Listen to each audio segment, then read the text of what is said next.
صدیوں قبل اس دنیا پہ آپ جلوہ گر ہوئے تھے، لیکن ماحول کی شگفتگیاں بتاتی ہیں جیسے کوئی کل ہی گزر کے گیا ہو۔ زمیں سے آسماں تک، آسماں سے لامکاں تک ہے، کہاں کھولے تھے گیسو یار نے، خوشبو کہاں تک ہے۔ اور اہل ایمان حضور علیہ السلام کے ذکر دل نواز سے اپنے قلوب اور روحوں کی تسکین کا ساماں کرتے ہیں۔ سچی بات یہ ہے کہ حضور علیہ السلام کا ذکر سن کر جس شخص کے کلیجے میں ٹھنڈ نہیں پڑتی، اس کے سینے میں دھڑکنے والا دل کسی مسلمان کا دل ہی نہیں ہو سکتا۔ یہ ہو ہی نہیں سکتا کہ حضور کا ذکر ہو اور باطن کو قرار نہ پہنچے، روح کو تسکین نہ ملے۔ محب تو چاہتا ہے کہ کوئی میرے محبوب کا ذکر چھیڑے۔ اعد ذکر نعمان لنا فإن ذکرہ هو المسک ما کررتہ یتضوع۔ امام شافعی کہتے ہیں میرے ممدوح کی باتیں چھیڑو، میرے محبوب کا ذکر کرو، میرے محبوب کا تذکرہ ایسی کستوری ہے، تم جوں سے چھیڑتے جاؤ گے خوشبو پھیلتی چلی جائے گی۔ مطرب سے کہو کہ چھیڑے ذرا اس جان تمنا کا قصہ، فرقت کے بھیانک لمحوں میں کچھ دل کو سہارا ہو جائے۔ میں آپ کو ایک مجلس نور میں لیے چلتا ہوں جس کو منعقد ہونے کے لیے مسجد نبوی کا صحن میسر آیا۔ ہجوم عاشقاں ہے اور حضور علیہ السلام کے صحابہ مسجد کے ایک گوشے میں بیٹھ کے مجلس بپا کیے ہوئے ہیں۔ آقا کریم حجرہ انور میں تشریف فرما تھے کہ اچانک حجرے کا در کھلا اور آقا کریم مسجد نبوی میں تشریف فرما ہو گئے، اور جہاں صحابہ کی مجلس جمی تھی وہاں تشریف لائے اور کہا ما اجلسکم، صحابہ یہ جلسہ کاہے کا ہے، تمہارے بیٹھنے کا مقصد کیا ہے، کیوں بیٹھے ہو؟ تو انہوں نے جو جواب دیا وہ سنیے۔ انہوں نے کہا جلسنا نذکر اللہ و نحمدہ علی ما ہدانا لدینہ و من علینا بک۔ حضور ہمارے بیٹھنے کا مقصد یہ ہے کہ ہم اللہ کی حمد بیان کر رہے ہیں، اس کا شکرانہ ادا کر رہے ہیں اس بات پر کہ اس نے ہمیں ہدایت دین دی اور آپ کی صورت میں ہمارے اوپر احسان فرمایا۔ آج کی مجلس اس لیے بپا ہوئی ہے کہ آپ کی صورت میں جو اللہ کی نعمت ہمیں نصیب آئی، ہم اس پر اس کا شکر ادا کرنے کے لیے یہاں جمع ہیں۔ یہ ہے ہمارے بیٹھنے کا مقصود۔ اب بات تو سادہ سی تھی، لیکن آقا کریم نے فرمایا کہ مجھے قسم دے سکتے ہو، حلف اٹھا سکتے ہو کہ تمہارے بیٹھنے کا یہی مقصد ہے؟ تو صحابہ نے برجستہ کہا جی حضور، ہم اس پہ حلف دینے کے لیے تیار ہیں۔ کوئی آپ سے پوچھے کہ آج یہاں اس ہال میں کیوں جمع ہو، تو آپ کا برجستہ جواب ہوگا حضور کے ذکر کو سننے کے لیے آج ہم یہاں آئے ہیں۔ تو اگر وہ کہے کہ نہیں قسم دو تو آپ کو حیرت کا جھٹکا تو لگے گا کہ یہ کوئی قسم لینے والی بات ہے، لیکن حضور نے جب کہا صحابہ تم اسی لیے یہاں بیٹھے ہو، اس بات پر قسم دے سکتے ہو؟ انہوں نے کہا جی حضور ہم قسم دے سکتے ہیں۔ تو آقا کریم نے فرمایا پھر قسم دیجئے۔ صحابہ نے باقاعدہ حلف اٹھایا۔ جب قسم لے چکے ان سے تو پھر آقا کریم علیہ السلام نے فرمایا کہ صحابہ میں تم سے یہ جو ابھی قسم لی ہے یہ کسی تہمت کی بنیاد پر نہیں تھی، تمہارے قول کی صداقت پر مجھے کوئی شک نہیں گزرا تھا کہ میں نے قسم سے تصدیق چاہی ہو، بلکہ ماجرا کچھ اور تھا، اور وہ یہ کہ تم یہاں بیٹھے تھے، میں حجرے میں تھا، اتانی جبریل علیہ السلام، میرے پاس جبریل امین حاضر خدمت ہوئے، فاخبرنی ان اللہ یباہی بکم الملائکہ، اور انہوں نے مجھے آ کے بتایا کہ اللہ جل شانہ آپ کے صحابہ کے یہاں مل بیٹھ کر آپ کی آمد پر اللہ کا شکر منانے پر اللہ فرشتوں میں فخر فرما رہا ہے۔ ان اللہ یباہی بکم الملائکہ، صحابہ تمہارے اس عمل پر اللہ فرشتوں میں ناز کر رہا ہے، دیکھو میں نے ان کو نعمت دی، کیسے قدردان نکلے اور اس نعمت پر شکرانہ ادا کر رہے ہیں۔ اللہ کی رحمتوں سے کوئی بعید نہیں کہ آج کی مجلس بھی قبول فرما لی جائے اور اللہ فرشتوں سے فرمائے دیکھو صدیاں بیت گئیں اور یہ آج بھی بیٹھ کر اس نعمت کا شکرانہ ادا کر رہے ہیں جو میں نے اپنے نبی کی صورت میں انہیں عطا فرمائی۔ اللہ اکبر۔ باقی رہی بات حضور کی صورت میں انعام خداوندی کے شکرانے کا حق ادا کرنا، تو یہ میرے اور آپ کے بس کا روگ نہیں ہے۔ ہمارے بدن پہ اتنے بال نہیں ہیں جتنے رسول اللہ کے احسانات ہیں۔ ہمارا بال بال قرض رسالت میں جکڑا ہوا ہے۔ ساری زندگی حضور کے ذکر کا چراغاں کریں، ان کے نام کی مجلسیں بپا کیے رکھیں، پھر بھی حق کے شکر ادا نہیں ہو سکتا۔ اس لیے کہ خدا شناسی تو بڑی دور کی بات ہے، ہم خود شناس بھی نہیں تھے اگر حضور نہ آتے۔ ہمیں اپنے آپ کا بھی نہیں پتا تھا ہم کون ہیں۔ مجھے بتائیے، انسان اشرف المخلوقات ہونے کے باوجود وَلَقَدْ كَرَّمْنَا بَنِي آدَمَ کا تاج اس کے سر پہ رکھا ہوا ہے، مسجود الملائکہ ہے، لیکن فرشتوں کا مسجود درختوں کے آگے، حشرات الارض، چوپایوں، اجرام فلکیہ، مظاہر فطرت، نہ جانے کس کس کے آگے اپنی پیشانی کے تقدس کو پامال کر رہا ہے۔ انسان کی تاریخ تو اتنی شرمناک ہے کہ یہ جو کانٹے سے کیچوا لگا کے مچھلی پکڑی جاتی ہے، اس مچھلی کو پکڑنے کے لیے کانٹے کے ساتھ جو کیچوا لگایا جاتا ہے، ایک زمانے میں یہ بھی انسان کا معبود رہا۔ اس نے بچھوؤں کو، سانپوں کو، حشرات الارض کو اور کیچووں کو اپنا خدا مانا، چلتی ہواؤں کو، بہتے پانیوں کو اور جلتی ہوئی آگ کو اس نے اپنا معبود مانا۔ اس نے درختوں کو، نباتات کو، بہائم کو، چوپایوں کو، درندوں کو، مٹی کے مادوؤں کو، پتھر کے اصنام کو، لکڑی کے اوثان کو اور اپنے تراشیدہ بتوں کو اپنا معبود مانا۔ مجھے یہ بتائیے کہ جسے یہ بھی نہیں پتا تھا میں کون ہوں، وہ خدا شناسی کی منزل کیسے پا سکتا تھا؟ تبھی تو وہ درختوں کو پوج رہا ہے جو اس کی خدمت کے لیے بنائے گئے۔ هو الذی خلق لکم ما فی الارض جمیعا، زمین میں جو کچھ ہے حضرت انسان کے لیے پیدا کیا گیا ہے۔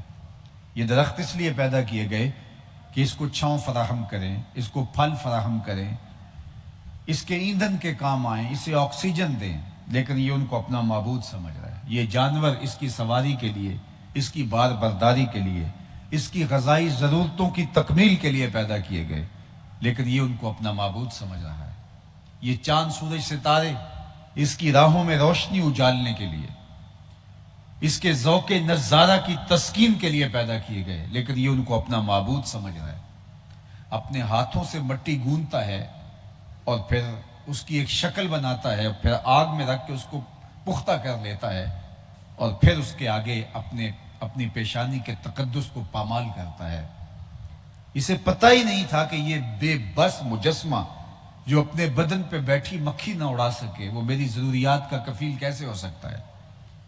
یہ تو میرے حضور علیہ السلام آئے جنہوں نے آ کے حضرت انسان کو بتایا کہ یہ تیرے معبود نہیں، تیری دہلیز کے نوکر ہیں۔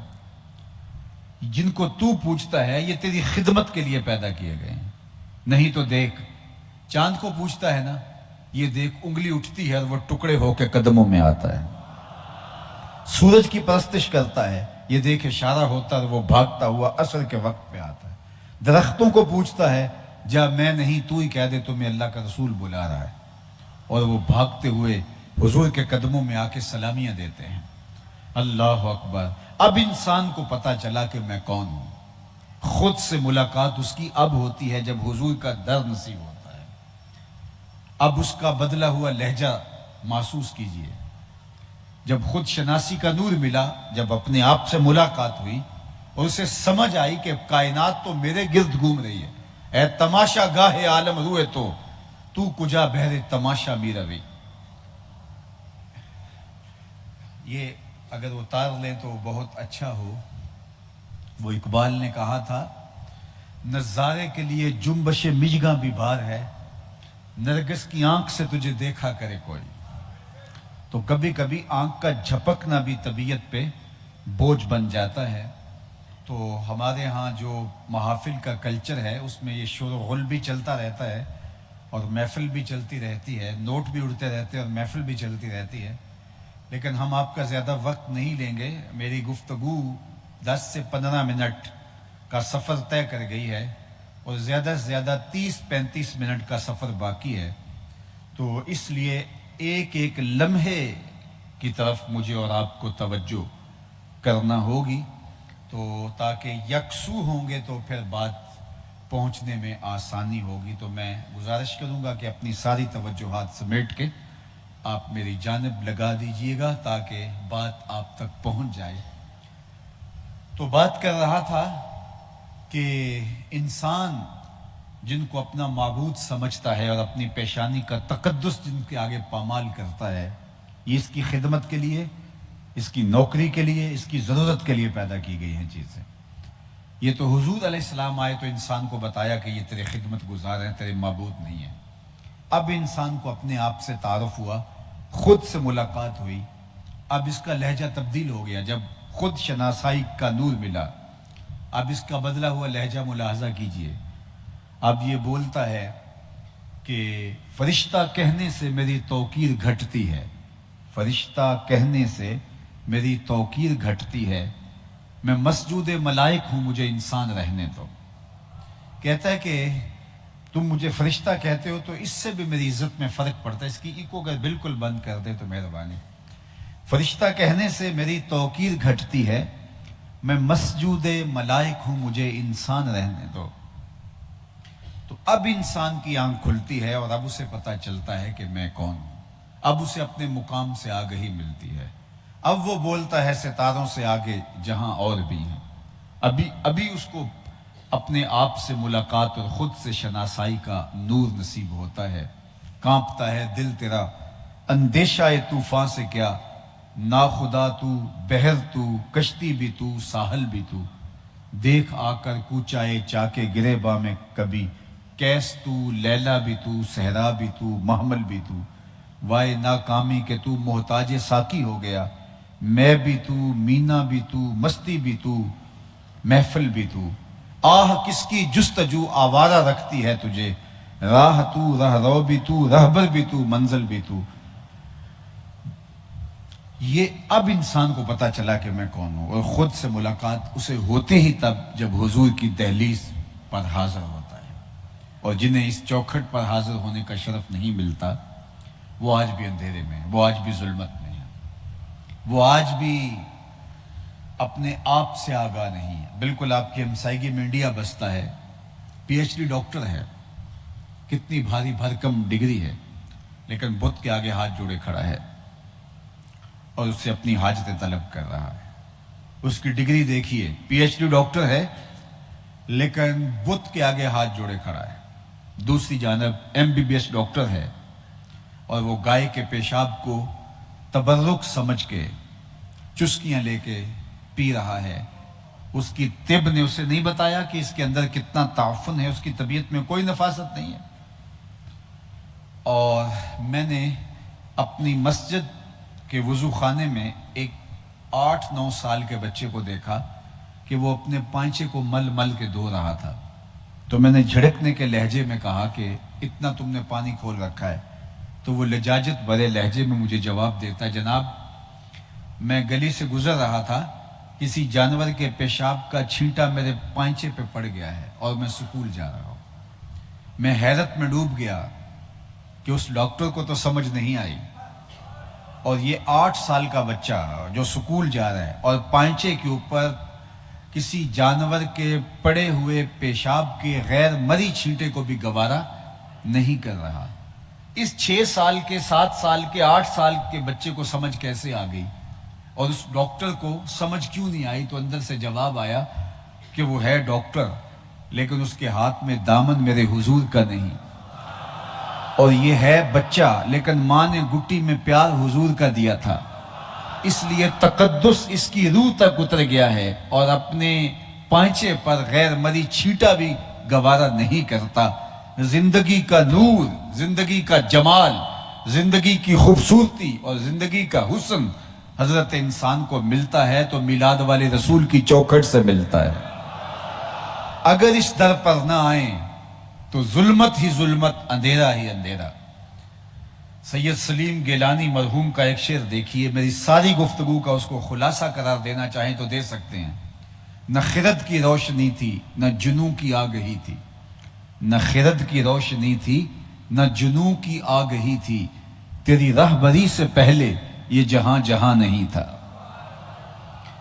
تیرے آستان سے پہلے کوئی آستان نہیں تھا، میں وہ زمین تھی جس کا کوئی آسمان نہیں تھا۔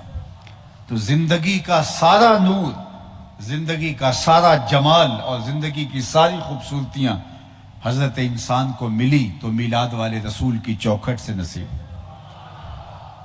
بچہ بچہ اس کہانی کو جانتا ہے کہ باپ اپنی بیٹی کو زندہ درگور کر دیتا ہے کہ یہ میرے لیے باعث عار ہے، کل میرا کوئی داماد نہ کہلائے۔ اپنے ہاتھوں سے اپنی بیٹی کو گڑھا کھود کے اس میں دفن کر دیتا ہے اور اس پہ فخر کرتا ہے اور کہتا ہے میں نے اپنی پگڑی کا کلس بچا لیا، اپنی آبرو محفوظ کر لی ہے۔ کیا کیا ہے؟ میں نے اپنی بیٹی کو اپنے ہاتھوں سے زندہ درگور کر دیا۔ جس زمانے میں بیٹیوں کو زندہ درگور کر کے باپ فخر کر رہا تھا، میرے اور آپ کے آقا و مولا حضور ختمی المرتبت صلی اللہ علیہ وآلہ وسلم نے اس دور میں کلمہ حق بلند کیا۔ لوگ اس کو کلمہ تحسین کے روپ میں دیکھتے ہیں، لیکن میں کہتا ہوں یہ کلمہ جہاد بھی ہے۔ جس زمانے میں بیٹیوں کو قتل کر کے لوگ فخر کرتے تھے، میرے حضور نے کہا تھا فاطمہ میرے جگر کا ٹکڑا ہے۔ گویا دنیا کو عملاً پیغام دیا کہ بیٹیوں کو قتل کرنے والوں سن لو، بیٹیاں کس مرتبے پہ فائز المرام ہیں۔ اور جب سیدہ زہرا سلام اللہ علیہا حضور سے ملنے آتی تو حضور کھڑے ہو جاتے، فَأَجْلَسَهَا فِي مَجْلَسِهِ، اور اپنی مسند کے اوپر بٹھاتے، عزت اور تکریم دیتے۔ دنیا کو بتلایا کہ بیٹیاں وقار کی علامت ہے، بیٹیاں عزت کی علامت ہیں، بیٹیاں بوجھ نہیں ہیں۔ اور پھر آقا کریم نے فرمایا جو دو بیٹیاں یا دو بہنیں اللہ کی رضا کے لیے پروان چڑھائے، ان کی تربیت کرے اور پھر ان کا نکاح کر دے، قیامت کے دن وہ اس طرح میرے قریب ہوگا جس طرح یہ دو انگلیاں قریب ہیں۔ تو مجلس میں ایک صاحب تھے، انہوں نے کہا حضور اگر کسی کی دو بیٹیاں نہ ہوں، کسی کی ایک بیٹی ہو تو کیا یہ اعزاز اسے بھی ملے گا؟ تو آقا کریم نے فرمایا ہاں یہ اعزاز اس کا بھی ٹھہرا، لیکن ذرا اس کے پیچھے کا فلسفہ دیکھیے۔ گویا وہ اس بات کی حسرت کر رہا ہے کاش کہ میری بھی دو بیٹیاں ہوتی۔ کہاں بیٹی کو زندہ درگور کیا جا رہا ہے اور کہاں جس کی ایک بیٹی ہے وہ آرزو کر رہا ہے کہ کاش کہ میری بھی دو بیٹیاں ہوتی۔ تو پستیوں سے اٹھا کے اوج ثریا کی بلندیوں تک صنف نازک کو پہنچانے والے کون ہیں؟ بیٹی کو تقدس کس نے دیا؟ تکریم کی مسند کے اوپر کس نے بٹھایا؟ اور وقار کی مسند کے اوپر بیٹی کو کس نے بٹھایا؟ جواب ملے گا میلاد والے رسول نے صلی اللہ علیہ وآلہ وسلم۔ آپ جانتے ہیں کہ جس معاشرے میں بیٹی کی قدر نہیں تھی اس معاشرے میں بیوی کی کیا قدر ہوگی؟ آج کے اس دور میں جو مہذب دور کہلاتا ہے، اس دور کے اندر بھی ایسے لوگ مل جائیں گے جو بیوی کو پاؤں کا جوتا خیال کرتے ہیں، اور جس زمانے میں بیٹی کو رخصت کرتے ہوئے باپ آنسوں سے رو رہا ہوتا ہے، اس زمانے کے اندر بھی بیوی کے ساتھ یہ سلوک اور بیوی کے بارے میں یہ جاہلانہ خیالات، اور جس زمانے میں باپ اپنے ہاتھوں سے بیٹی کو زندہ درگور کرتا تھا اور فخر کرتا تھا، اس زمانے کے اندر بیوی کا کیا حال ہوتا ہوگا؟ اللہ اکبر۔ لیکن میرے اور آپ کے آقا و مولا حضور ختمی المرتبت نے بیوی کو جس مرتبے پہ رکھا، معیار مقرر کیا، خیرکم خیرکم لأہلہ وَأَنَا خَيْرُكُمْ لِأَهْلِي، تم میں سے بہتر وہ ہے جو اپنے اہل خانہ کے ساتھ بہتر ہے، اور میں تم میں سب سے زیادہ اپنے اہل خانہ کے ساتھ بہتر ہوں۔ اللہ اکبر۔ اور بیویوں کے ساتھ حضور کا سلوک، رویہ، محبت اور الفت کی کائنات ہی نرالی ہے۔ ام المومنین سیدہ خدیجۃ الکبریٰ رضی اللہ تعالی عنہا، اللہ اکبر، اللہ کے محبوب ان کے ساتھ جو تعلق کے خاطر جو محبت کا ربط رشتہ رکھتے تھے، پھر ان کے انتقال پر حضور نے اس سال کو عام الحزن قرار دیا۔ اللہ اکبر، حضور کے دو عظیم رشتے اس دنیا سے اس سال گئے، حضور کے چچا جان اور حضور علیہ السلام کی زوجہ محترمہ حضرت ام المومنین خدیجۃ الکبریٰ رضی اللہ تعالی عنہا۔ تو آقا کریم علیہ السلام اس سال کو عام الحزن قرار دیا اور جانور ذبح کرتے اور اس کے گوشت کے حصے حضرت خدیجۃ الکبریٰ کی سہیلیوں کے گھر بھیجتے۔ ام المومنین حضرت سیدہ عائشہ رضی اللہ تعالیٰ عنہ فرماتی ہیں کہ میرا ان سے جو رشتہ تھا تو مجھ سے نہ رہا گیا، تو میں نے ایک دن کہہ دیا، حضور آپ کو اللہ نے بہتر ازواج عطا کر دی، آپ اس خاتون کا ذکر بار بار کرتے ہیں بڑھاپے کی وجہ سے جس کے ہونٹوں کے گوشے بھی رنگ بدل گئے تھے۔ تو آقا کریم نے فرمایا عائشہ مجھے خدیجہ کے بارے میں تکلیف نہ دینا، جب پورے مکے نے میرا انکار کیا تھا اس نے میرا اقرار کیا تھا۔ اللہ اکبر۔ اور ام المومنین سیدہ عائشہ رضی اللہ تعالیٰ عنہ فرماتی ہیں کہ حضور مجھے حمیرہ کہہ کے پکارتے، اور ایک دن حضور نے فرمایا بخاری میں ہے کہ عائشہ جب تمہارے دل میں میرے لیے کوئی ناراضگی ہوتی ہے تو مجھے اس وقت بھی پتہ ہوتا ہے، اور جب تم جو ہے وہ دوسری حالت میں ہوتی ہو تو اس وقت بھی مجھے پتہ ہوتا ہے۔ تو عرض کی حضور کیسے؟ فرمایا کہ جب تمہارے دل کے اندر کوئی ایسی بات نہیں ہوتی اور جب بات قسم کی آتی ہے تو تم کہتی ہو لا ورب محمد صلی اللہ علیہ وآلہ وسلم، مجھے محمد کے رب کی قسم، اور جب دل میں کوئی ایسی بات چل رہی ہوتی ہے تو اس وقت قسم کی نوبت آئے تو تم بولتی ہو لا ورب ابراہیم، مجھے ابراہیم کے رب کی قسم۔ تو ام المومنین سیدہ عائشہ رضی اللہ تعالیٰ عنہ کہتی ہیں کہ میں نے کہا ما احجر الا اسمک، حضور نام چھوڑتی ہوں دل میں آپ ہی بستے ہیں۔ اللہ اکبر۔ تو یہ حضور علیہ السلام کی رواداری، حضور کی کشادگی، ازواج کے لیے حضور کی محبت، تو زمانے کو بتایا کہ ان رشتوں کا کیا تقدس ہے۔ اللہ اکبر۔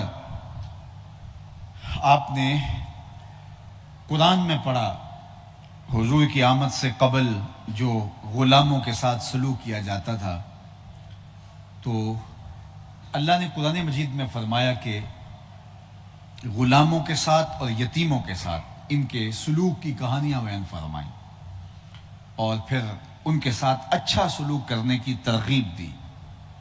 اور وہ لوگ جو یتیم کو دھکے دیا کرتے تھے، عملاً دھکے دیا کرتے تھے، تبھی تو قرآن نے کہا فَذَلِكَ الَّذِي يَدُعُ الْيَتِيمَ، یہ وہ بد نصیب شخص ہے جو یتیم کو دھکے دیتا ہے۔ تو یتیم کو عملاً دھکے دیتے تھے اس لیے کہ وہ یتیم کو منحوس خیال کرتے تھے، وہ کہتے تھے کہ یتیم منحوس ہے، اس لیے ہم اپنے بچوں کو اس کے ساتھ کھیلنے کی اجازت نہیں دیں گے کہ وہ نحوست نہ در آئے۔ اور میرے اور آپ کے آقا مولا نے کیا فرمایا، آنا و کافل الیتیم کا ہاتین یوم القیامہ، ایسے دو مبارک انگلیاں جوڑ کر کے فرمائیں، میں اور یتیم کی کفالت کرنے والا جنت میں ایسے قریب ہوں گے، حشر کے دن ایسے قریب ہوں گے جس طرح یہ میری دو انگلیاں قریب ہیں۔ کہاں یتیم کو دھکے دیے جا رہے ہیں اور کہاں یتیم کی کفالت کرنے والا حضور کا ساتھی بنتا ہے۔ اللہ اکبر۔ مجھے آپ بتائیے سب سے اچھا گھر اس کائنات میں کون سا ہے؟ تو کسی نے کہا جناب جو برلب سڑک ہے وہ گھر اچھا ہے، کسی نے کہا نہیں جناب جو عالی نسب سوسائٹی میں واقع ہے، وہاں انسان کی بنیادی ضروریات کا خیال رکھ کے اس سوسائٹی کو ڈیزائن کیا گیا ہے، لہٰذا وہ گھر اچھا ہے جو کسی خوبصورت اور جدید رہائشی سوسائٹی میں واقع ہے۔ کسی نے کہا شہر کے وسط میں جو گھر ہے وہاں انسان کے لیے بہت آسانیاں ہیں اپنی ضرورت کی جگہ تک پہنچنے کے لیے، وہ گھر اچھا ہے۔ کسی نے کہا نہیں جو برلب ساحل ہے، سمندر کنارے ہے، دور تک پھیلے ہوئے پانیوں کا منظر، نظارے تسکین پہنچاتے ہیں، وہ گھر اچھا ہے۔ کسی نے کہا دامن کوہ میں واقع گھر بہت اچھا ہے، کسی نے کہا پہاڑ کی چوٹی پر گھر بہت اچھا ہے، کسی نے کہا جو بہت کشادہ ہو۔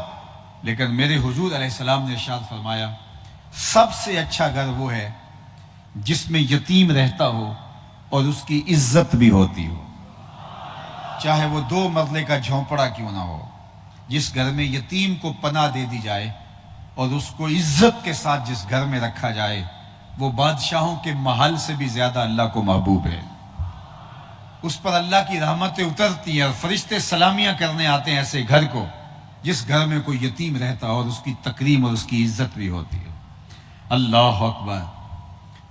ہمارے دین نے تو ہمیں یہاں تک ترغیب دی کہ جب بچے اکٹھے کھیل رہے ہوں اور تمہارا بچہ بھی ان بچوں میں کھیل رہا ہو اور تم نے اپنے بچے کو بلانا ہو تو اس کا نام لے کر اس کی آواز نہ دو، اس کو بیٹا کہہ کے آواز نہ دو، اس کا نام لے کے اس کو پکارو۔ عرض کی گئی جناب اس کو اگر بیٹا کہہ کے پکاریں گے تو حرج بھی کیا ہے، آخر وہ ہمارا بیٹا ہی تو ہے، اس کا نام لینا ضروری کیوں ٹھہرا ہے؟ تو جواب آیا کہ جب بچے مشترک کھیل رہے ہوں تو اپنے بیٹے کو بیٹا کہہ کے آواز نہیں دینی، بلکہ تم نے اس کا جو نام رکھا ہے اس نام سے پکارنا ہے، اس لیے کہ اگر تم اس کو بیٹا کہہ کے آواز دو گے، ہو سکتا ہے کھیلنے والے بچوں میں کوئی یتیم بچہ بھی کھیل رہا ہو، اور تم جب اپنے بیٹے کو بیٹا کہہ کے آواز دو گے تو تمہارے لہجے کے اندر جو مٹھاس ہے اور بیٹا کہتے ہوئے جو سرور اور کیفیت پیدا ہوتی ہے تو اس کا دل دکھ جائے گا، میرا باپ ہوتا تو آج مجھے بھی بیٹا کہہ کے پکارتا۔ ہمارے دین نے بیوہ کے سامنے اپنی بیوی سے اظہار ملاطفت کرنے سے روک دیا۔ بیوہ کے سامنے اپنی بیوی سے پیار کا اظہار نہ کرو، غریب کے سامنے اپنی دولت کی نمائش نہ کرو۔ اللہ اکبر۔ بلکہ میرے حضور علیہ السلام نے تو یہاں تک فرمایا اپنے گوشت کی خوشبو سے غریب ہمسائے کو تکلیف نہ دو، یا تو تھوڑا سا پانی زیادہ ڈال لو اور شوربے کی ایک پیالی ہمسایوں کے گھر بھی بیچ دو، اور اگر ایسا نہیں کر سکتے تو ایسے زاویے اور ایسے وقت میں کھانا پکاؤ جب غریب کے بچے سو چکے ہوں۔ ایسا نہ ہو کہ مزدور کے بیٹے بچے ضد کر بیٹھیں اور وہ ان کی ضد پوری نہ کر سکے، تو اس درد کا، اس دکھ کا مداوا کہاں ہوگا، اس درد کا درما کہاں ہوگا؟ تو اس لیے تم اپنے گوشت کی خوشبو سے بھی غریب کو تکلیف نہ دو۔ یہ ہمارے دین کا مزاج ہے، ہمارا دین ہمیں اس بات کی ترغیب دیتا ہے۔ اللہ اکبر۔ ہمارے ہاں تو ایک رسم وکالہ ہے، جب ہم اپنی بیٹی کا نکاح کرتے ہیں تو اس کا جہیز چارپائیوں پہ پھیلا دیتے ہیں اور لوگوں کو دکھاتے ہیں کہ جناب دیکھو ہم نے اس قدر اپنی بیٹی کو دیا تو تم نے اپنی بیٹی کو، لوگوں کو دکھلاتے پھرتے ہو صرف داد وصول کرنے کے لیے، لیکن تم نے یہ نہ سوچا کہ تمہاری بیٹی کا جہیز دیکھنے کے لیے اس غریب کی بیٹیاں بھی آئیں، غربت کی وجہ سے جن کے رشتے قبول نہیں ہو رہے، وہ مزدور کی بیٹیاں جو بڑھاپے کے باوجود مزدوروں والے اڈے پہ جا کے بیٹھ جاتا ہے اور اس لیے رشتہ قبول نہیں اس کی بیٹی کا ہوتا کہ اس کے پاس دینے کے لیے کچھ نہیں ہے، اور جب وہ آج مزدوری نہیں ملی اور پھر خالی گھر لوٹتا ہے تو کوئی جانتا ہے اس کے قدم کتنے بوجھل ہوتے ہیں؟ کوئی سمجھتا ہے کہ اس کے قدموں پر کس قدر وزن ہوتا ہے؟ گھر کی دہلیز عبور کرنا اس کے لیے کتنا مشکل ہوتا ہے؟ تمہاری بیٹی کا جہیز دیکھنے کے لیے اس غریب کی بیٹی نے بھی سفر کیا اور وہ بھی آ کے تمہاری بیٹی کا جہیز دیکھ کے گئی، تم نے تو داد وصول کر لی، لوگوں نے کہا واہ واہ کمال ہو گئی، لیکن اس کے رشتے ہوئے زخموں پر پھاہا کون رکھے گا؟ اس کے درد کا درما کون کرے گا؟ تارا ٹوٹتا سب نے دیکھا، یہ نہ دیکھا ایک نے بھی، کس کی آنکھ سے آنسو ٹپکا، کس کا سہارا چھوٹ گیا، اس درد کا مداوا کس کے پاس ہے؟ یہ میرے حضور کا دیا ہوا دین ہے، یہ میرے حضور کا لایا ہوا نظام شریعت ہے، لوگوں کا احساس کرنا، لوگوں کے دکھوں میں ان کے درد کا مداوا کرنا۔ اللہ کے محبوب علیہ السلام نے وضو کیا اور وضو کا پانی صحابہ زمین پہ نہیں گرنے دیتے اور اپنے ہاتھوں پہ لے لیتے ہیں اور اپنے چہروں پہ مل لیتے ہیں، اور جس کو وہ پانی میسر نہیں آتا وہ ان صحابہ کے گیلے ہاتھوں سے ہاتھ رگڑ کے اپنے چہروں پہ مل لیتے ہیں۔ جب صحابہ کا یہ منظر دیکھا تو آقا کریم نے فرمایا ما حملکم علی ھذا، اے صحابہ بتا سکتے ہو تمہیں اس عمل پر کس نے ابھارا؟ میں نے تو یہ حکم نہیں دیا کہ میرے وضو کے پانی کو بھی زمین پر نہ گرنے دو، یہ میرا تمہیں ترغیب دینے کا کوئی عمل تمہارے سامنے نہیں ہے، یہ تمہارا اپنی طرف سے مزاج ہے، لیکن بتاؤ اس کا داعیہ کیا ہے؟ ما حملکم علی ھذا، تمہیں اس عمل پر کہ میرے وضو کے پانی کو بھی زمین پر نہیں گرنے دے رہے کس چیز نے ابھارا؟ تو انہوں نے برجستہ کا حب اللہ و رسولہ، اللہ اور اس کے رسول کی محبت نے ہمیں اس بات پہ ابھارا کہ آپ کے وضو کے پانی کو بھی زمین پر نہ گرنے دے۔ آقا کریم نے ان کی اس محبت کی نفی نہیں کی، لیکن حضور نے ایک تاریخ ساز جملہ ارشاد فرمایا، صحابہ جو چاہتا ہے کہ اللہ اور اس کے رسول سے محبت کرے اور اللہ اور اس کا رسول اس سے محبت کرے، اس کو 3 کام کرنے ہوں گے۔ یعنی تمہارا یہ عمل کہ تم میرے وضو کے پانی کو زمین پہ نہیں گرنے دے رہے مقبول ہے، مستجاب ہے، لیکن کہیں اس عقیدت کے رنگ میں پورے دین کو اس طرح نہ سمجھ لینا کہ بس ہمارے لیے یہی کافی ہے اور باقی پورے دین سے اور باقی سارے معاملات حیات سے تم یکسر بے نیاز ہو جاؤ۔ نہیں، بلکہ فرمایا جو چاہتا ہے کہ اللہ اس کے رسول سے پیار کرے، اللہ اس کا رسول اس سے پیار کرے، تو اس کو 3 کام کرنے ہوں گے۔ سب سے پہلی بات فرمایا جب بھی بولے سچ بولے۔ دوسری بات فرمایا جب اس کے پاس امانت رکھی جائے تو اس میں خیانت نہ کرے۔ اور تیسری بات ارشاد فرمائی جو اس کی ہمسائیگی میں آ بسے تو ہمسائیگی کے حق کو ادا کرے۔ کہ تمہارا یہ عمل کہ تم میرے وضو کے پانی کو زمین پر نہیں گرنے دیتے، تمہارا یہ عمل بہت اچھا ہے، لیکن اس عمل کی کیفیت میں کہیں اس طرح نہ گم ہو جانا کہ تمہیں آداب شریعت بھول جائیں اور تم شریعت کی لازمی چیزوں کو فراموش کر دو۔ صاحبان مجلس میں آپ سے کہنا چاہوں گا، حضور کا میلاد مناؤ اور جی بھر کے مناؤ۔ اپنے گھروں میں چراغاں کر سکتے ہو، اپنی گلیوں میں چراغاں کر سکتے ہو۔ اپنے آقا کے میلاد سے بڑھ کر کیا خوشی ہے جو ہمیں مل سکتی ہے، لیکن کہیں یہ نہ ہو کہ میلاد منانے کا انہماک ایسا ہو کہ ہم ہمسایوں کے حق کو ہی فراموش کر دیں۔ ہم یہ سمجھیں کہ ہم عاشق رسول ہوتے ہیں اور ہمارا عشق ہماری زندگی کو تبدیل ہی نہ کر سکے، ہمارا عشق صرف جھنڈیوں تک محدود ہو، بنیروں پر لگائی جانے والی لائٹوں تک محدود ہو، ہماری زبان سے نکلنے والے نعروں تک محدود ہو۔ نہیں، بلکہ ہمارا عشق ہمارے رویوں میں اتر آئے، ہمارا عشق ہمارے انداز معاشرت میں اتر آئے، ہمارا عشق ہمارے کاروبار میں اتر آئے۔ حضور کا عاشق ہو اور دکان پہ بیٹھ کے کم تولے، یہ کیسے ہو سکتا ہے؟ حضور کا عاشق ہو، اس کی زبان پہ جھوٹ ہو، یہ کیسے ہو سکتا ہے؟ حضور کا عاشق ہو اور مارکیٹ میں 2 نمبر مال بیچے، یہ کیسے ہو سکتا ہے؟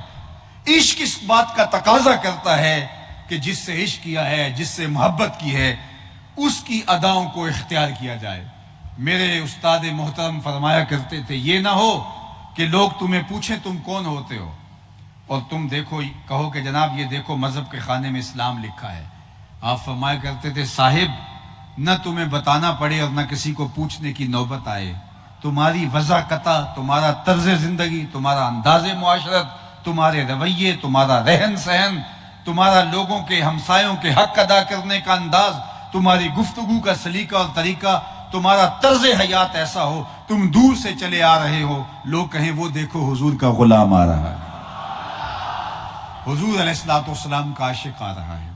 تو صرف ہمارا عشق ہمارے صرف لبوں پر ہی نہ ہو، ہمارا عشق صرف ہمارے بنیروں پر ہی نہ ہو، ہمارا عشق صرف ہماری گفتگو اور ہماری زبان کی نوک پر نہ ہو، بلکہ ہمارے اعضاء و جوارے میں، ہمارے رویے میں، ہماری رشتہ داریوں میں۔ دور سے تو بڑا اچھا لگتا تھا کہ یہ عاشق رسول ہے، لیکن کسی نے رشتہ داری کر کے دیکھی تو پھر پتا چلا کسی کی بیٹی بیاہ لائے تو اس کو لونڈی بنا کے گھر رکھ رہے ہیں اور زبان سے کہتے ہیں کہ اس ایسا زمانے میں کوئی نہیں۔ اب پتا چلے گا کہ کس طرح کا تو عاشق رسول ہے، تیرا رشتہ داروں کے ساتھ سلوک کیا ہے، تیرا دوستوں کے ساتھ سلوک کیا ہے، منڈی کے اندر تیرا رویہ کیا ہے، وعدہ کرتا ہے اس کی تکمیل کیسے ہوتی ہے۔ محمد دی زیارت محمد دے رنگ وچ اے ٹھگ بازیاں جانے پیارا محمد۔ میں اور آپ اپنے طرز زندگی کو یوں وضع کریں اور اس انداز سے اپنی زندگی گزاریں کہ دور سے لوگ پہچان کے کہیں کہ یہ حضور علیہ السلام کا غلام ہے، اور حضور علیہ السلام کے غلام ایسے ہی ہوا کرتے ہیں۔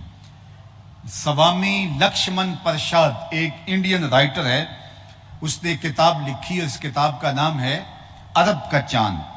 250-300 صفحات پر مشتمل یہ کتاب اتنی خوبصورت ہے کہ جیسے سطروں میں چراغ رکھے ہوں، اس کو پڑھ کے ایمان تازہ ہوتا ہے۔ کسی نے سوامی سے پوچھا کہ مسلمانوں کے نبی کی سیرت پر اتنی خوبصورت کتاب لکھی جس کو پڑھ کے ایمان کو تازگی اور جلا ملتی ہے، تو خود مسلمان کیوں نہیں ہو گیا؟ تو سوامی لکشمن پرساد نے جو جواب دیا وہ تاریخ کے ریکارڈ پہ ہے۔ اس نے کہا جب مسلمانوں کے نبی کی سیرت لکھنے کے لیے امہات کتب سیر کا مطالعہ کیا تو میرے دل میں یہ جذبہ انگڑائیاں لینے لگا کہ میں اس نبی کا غلام کیوں نہیں بن جاتا۔ لیکن جب میں دور موجود کے مسلمانوں کو دیکھا تو میں نے کہا میں ہندو ہی ٹھیک ہوں۔ تو کیا میرا اور آپ کا رویہ لوگوں کے اسلام لانے کے لیے رکاوٹ تو نہیں بن رہا؟ یہ مجھے سوچنا ہوگا۔ میں نے کسی جگہ پہ کہا تھا اور بڑے زور سے کہا تھا کہ بر صغیر پاک و ہند کے اندر پیغمبر نہیں آئے، بر صغیر پاک و ہند کے اندر جو ہے وہ صحابی نہیں آئے، اولیاء آئے ہیں، بزرگ آئے ہیں، اور انہوں نے آ کر کے، وہ بھی عرب تاجر آئے تھے، اور انہوں نے آ کر یہاں لوگوں کو دین دیا اور لوگ اسلام قبول کر لے۔ چند لوگ یہاں آئے اور اپنے ساتھ اسلام لے کر آئے، اور آج بر صغیر پاک و ہند کے اندر جو ہے وہ دنیا کے اوپر بسنے والے لوگوں کا آدھا حصہ صرف یہاں بستا ہے، صرف بر صغیر پاک و ہند کے اندر۔ تو یہ اتنی بڑی مسلمانوں کی تعداد کیسے ہو گئی؟ یہاں تو سے کوئی پیغمبر نہیں اٹھا، لیکن جو آئے انہوں نے کردار اتنا اچھا چھوڑا کہ اس کردار کی چمک سے، اس کردار کے زور سے لوگوں کے سینے میں ایمان کا نور اترا۔ آج عرب کے لوگ، آج عجم کے لوگ، بلاد اسلامیہ کے لوگ پورے یورپ میں، پورے امریکہ میں، آسٹریلیا میں اور دیگر بلاد غرب میں پھیلے ہوئے ہیں، اور ہمارا کبھی جانا ہوتا ہے تو والدین کہتے ہیں کہ جناب کوئی طریقہ بتاؤ کہ ہم اپنی اولاد کو کس طرح اس ماحول سے بچا سکیں۔ وہ تو چند لوگ آئے تھے اور کفر میں انہوں نے آ کے اسلام کا جھنڈا گاڑ دیا، اور آج انہی کی اولادیں یورپ میں ہیں، اور آج وہ اس فکر مند میں ہیں ان کو مسلمان کیا کرنا ہے۔ وہ کہتے ہیں بتائیے ہم اپنی اولادوں کو یہاں کیسے بچا سکیں؟ تو پھر ہمیں سوچنا ہوگا کہ ہم کس طرح کے مسلمان ہیں۔ مسلمان کے اندر جب زور ہوگا تو وہ اثر انداز ہوگا۔ شیخ سعدی فرماتے ہیں میں حمام میں گیا اور وہاں میں نے مٹی دیکھی، اس سے خوشبو آ رہی تھی۔ میں نے اس کو کہا تو مشک ہے، عنبر ہے، کستوری ہے؟ اس نے کہا میں مٹی ہوں، لیکن میں چند دن پھول کی صحبت میں رہی ہوں۔ جمال ہم نشیں در من اثر کر، وگرنہ من ہما خاکم کے ہستم۔ میرے ہم نشیں کا جمال میرے اندر سرایت کر گیا، ورنہ ذات کی تو میں مٹی ہوں، لیکن پھول کا رنگ ڈھنگ اور پھول کی خوشبو میرے اندر بس گئی ہے۔ میرے استاد فرمایا کرتے تھے کہ مٹی کا اثر پھول میں نہیں ہوا تھا، پھول کا اثر مٹی میں ہوا تھا۔ مومن پھول ہوتا ہے، اس کا اثر جو ہے وہ کفر کے اندر ہوتا ہے، کفر اسلام کے دائرے میں آتا ہے۔ ہم کیسے مسلمان ہیں؟ ہم جب جاتے ہیں کفر کے دور میں تو ہم کہتے ہیں ہمارے اوپر اثر ہو رہا ہے، ہماری اولادیں ہمارے ہاتھ سے نکل رہی ہیں، تو پھر ہمارے لیے سوالیہ نشان ہے کہ ہم کس طرح کے مسلمان ہیں کہ ہم سے اپنی اولادیں نہیں بچ پا رہی۔ ہم دنیا کے اوپر کس طرح اسلام کا غلبہ کرنا ہے؟ اس لیے ہم نے دیکھنا ہے کہ ہم مسلمان کس طرز کے ہیں۔ اقبال نے کہا تھا دل مومن ہے تیرا نہ میرا، تو بھی نمازی میں بھی نمازی۔ ہمارا ایمان ایسا ہے کہ اس سے کفر خندہ زن ہے، کفر ہنس رہا ہے ہمارے ایمان پر۔ اس لیے ہمیں اپنے ایمان کو مضبوط کرنا ہوگا، اپنے باطن کو مضبوط کرنا ہوگا۔ اور میں سمجھتا ہوں کہ میلاد النبی صلی اللہ علیہ وآلہ وسلم کا موسم اپنے آقا و مولا کے ساتھ ہمارے تعلق کی مضبوطی کا ذریعہ ہے، عشق رسول کے فروغ کا ذریعہ ہے۔ لیکن مجھے افسوس سے کہنا پڑتا ہے کہ ہماری مجالس اور ہماری محافل یہ ان لوگوں کے ہتھے چڑھ گئیں جو باقاعدہ جو ہے وہ دین کے نام پہ کاروبار کر رہے ہیں۔ یہ ایک بہت بڑی انڈسٹری بن گئی ہے، یہ مجالس، یہ محافل، اور میں کیا کہوں، آپ سب جانتے ہیں اس دور موجود میں، اس آگہی کے زمانے میں، اس شعوری دنیا میں، اس سوشل میڈیا کے زمانے کے اندر کوئی کسی سے مخفی نہیں رہا کہ کس کا کیا ریٹ ہے، اور کون حلق سے اوپر بولتا ہے اور کس کی آواز دل سے نکلتی ہے۔ اور پھر کیا ہوا، صفیں کج دل پریشاں سجدے بے ذوق، کہ جذب اندروں باقی نہیں ہے۔ ہماری آج سریلی اور دل آویز آوازیں، مکفہ اور مسجع خطبے بھی دلوں میں نہیں اترتے، اور بلال کا اشہد بھی اندر کو ہلا کے رکھ دیتا تھا۔ اشہد و بلال عند اللہ اشہد، بلال کا اشہد بھی اللہ کے ہاں اشہد مان لیا جاتا تھا، اس لیے کہ وہ اندر سے بولتے تھے اور ہماری صرف زبان طوطے کی طرح بولتی ہے۔ تو کہا کہ اگر تم اپنے آپ کو بدلنا چاہتے ہو اور اپنی زندگی کو تبدیل کرنا چاہتے ہو تو اپنے رویوں میں، اپنے انداز میں تبدیلی لاؤ۔ میں کہتا ہوں ضرور اپنے بنیرے پہ چراغاں کرو، میلاد کا موسم ہے اور اس میں کوئی حرج نہیں ہے۔ جو لوگ اس پر بات کرتے ہیں مجھے اس پہ بھی حیرت ہوتی ہے، کیا حضور کا ذکر کرنے کے لیے بھی کوئی دلیل چاہیے؟ اپنے محبوب سے محبت کرنے کے لیے بھی کوئی دلیل چاہیے؟ کبھی ایسا ہوا ہے کہ بات پھولوں کی چھڑی ہو اور بلبل کہے کہ لکھا کہاں ہے؟ بات شمع کی ہو رہی اور پروانہ دلیلیں ڈھونڈ رہا ہو، اور یہ بھی ممکن نہیں کہ بات سرکار مدینہ کی ہو رہی ہو اور امتی کو کسی دلیل کی ضرورت ہو۔ محب کے لیے اس سے بڑا سرمایہ کوئی نہیں کہ کوئی اس کے محبوب کا ذکر چھیڑ دے، اور ہمارے لیے تو ان کا نام، ان کا ذکر اس قدر قرار قلب اور تسکین ہے جہاں ہے کہ جو ہی ان کا نام لبوں پہ آتا ہے روح تک ٹھنڈک اترتی ہے۔ ان کا نام لبوں پر آئے میٹھا میٹھا منہ ہو جائے، ان کے بول بہاروں جیسے اور اصحاب ستاروں جیسے، ان سا پیارا اور نہ کوئی، ان سے بچھڑ کے لکڑی روئی، جب وہ سیر کو جایا کرتے سر پہ بادل سایا کرتے۔ ہم تو اس نبی کے ماننے والے، لیکن میں آپ سے بھی کہوں گا کہ آپ کا عشق صرف بنیروں پر چراغاں تک محدود نہ رہے۔ جس طرح بنیروں پر چراغاں کر لیا، کوئی دیا لے کے دل کی اندھیر نگری میں بھی آؤ، کوئی چراغ یہاں بھی روشن کرو۔ جس طرح گلیوں میں صاف صفائی کر رہے ہو کہ یہاں سے جلوس گزرنا ہے، وہاں سے کوڑے کرکٹ کے ڈھیر اٹھا کے پھینک رہے ہو، کیوں صاحب؟ کہا پتہ نہیں میلاد کا موسم ہے، یہاں جلوس گزرنا ہے۔ جس طرح گلیاں صاف کی ہیں، کوئی جھاڑو لے کے دل نگر کی گلیوں میں بھی آؤ۔ یہاں بھی حسد کے کوڑے پڑے ہوئے ہیں، یہاں بھی جو ہے وہ حقد کے، بغض کے، کینے کے اور نفرتوں کے ڈھیر لگے ہوئے ہیں۔ کوئی کوڑا لے کے آؤ اور دل کی دنیا میں بھی اترو اور دل کی گلیاں بھی صاف کرو۔ تمہارے دل کی گلیاں بھی صاف ہوں اور تمہارے محلے کی گلیاں بھی صاف ہوں، تمہارا ظاہر بھی پاکیزہ ہو، تمہارا باطن بھی پاکیزہ ہو۔ چوں بنام مصطفیٰ خانم درود، از خجالت آب می گردد وجود، عشق می گوید کہ محکوم غیر، سینہ تو از بتا مانند دیر، تا نداری از محمد رنگ و بو، بر زبان خود میالا نام او۔ اور اگر اس کا ایک شعر میں ترجمہ کرنا چاہوں تو میرے شیخ نے کہا، یاری لا توں پاک نبی سنگ، اے پر پوری یاری، پھر درود قبول ہے تیرا لکھ نلوں ایک واری۔ اس لیے اپنے اس دل کو ان کی آماجگاہ بنائیے، اپنے باطن کے قرار اور تسکین کا سامان کیجیے، اور من میں چراغاں کیجیے اور باطن میں روشنیوں کا سامان کیجیے۔ گزرتے ہوئے لمحے، یہ تیزی کے ساتھ بڑھتا ہوا آگے وقت، ان سارے اوقات کو، ان ساری گھڑیوں کو اللہ اور اس کے رسول کے نام پر لگا دیجئے، اور اپنا ظاہر بھی، اپنا باطن بھی، چونکہ تقاضا محبت کا یہ ہے کہ محبوب کا حکم تو دور کی بات ہے، اس کی منشا اس کے لیے کافی ہوتی ہے۔ مدینہ المنورہ کی ایک گلی سے حضور گزر رہے تھے اور ایک انصاری صحابی کا مکان بن رہا تھا، اور وہ جو تعمیر کی ہیئت تھی حضور کو اس طرح کے مکان پسند نہیں تھے۔ حضور علیہ السلام نے پوچھا یہ کس کا مکان ہے؟ کہا فلاں کا۔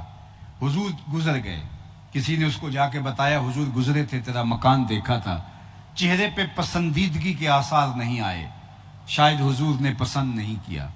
2-4 دن گزرے، حضور دوبارہ پھر وہاں سے گزرتے ہوئے دیکھا کہ ملبے کا ڈھیر پڑا ہوا ہے، تو آقا کریم نے پوچھا یہ مکان تھا؟ عرض کی حضور اس نے گرا دیا ہے۔ فرمایا اسے بلاؤ، بلایا گیا، کہا میں گزرا تھا اور تیرا مکان دیکھا تھا اور آج ملبے کا ڈھیر دیکھ رہا ہوں۔ عرض کی حضور میں نے گرا دیا ہے۔ فرمایا کیوں؟ عرض کی سنا تھا آپ کو پسند نہیں، سنا تھا آپ کو پسند نہیں، میں سر سے لے کر پاؤں تک دیکھوں میرا کیا کیا حضور کو پسند نہیں، میں عقیقے ولیمے سے لے کر کے اپنی زندگی کی آخری سانس تک دیکھوں میرا کیا کیا حضور کو پسند نہیں ہے، میں اپنی نجی زندگی سے لے کے سیاسی حیات تک دیکھوں میرا کیا کیا حضور کو پسند نہیں ہے۔